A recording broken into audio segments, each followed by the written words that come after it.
সালাম আলাইকুম।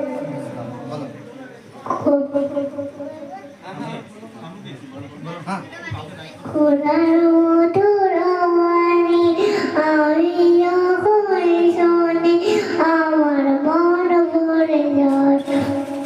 প্রতি গরব দশ দেখে আসে আমলে জমায়। কোরআন মধুর বাণী আমি যখন শুনি আমার মন ভরে যায়। প্রতি গরব দশ দেখে আসে আমলে জমায়। কোরআন মধুর বাণী আমি যখন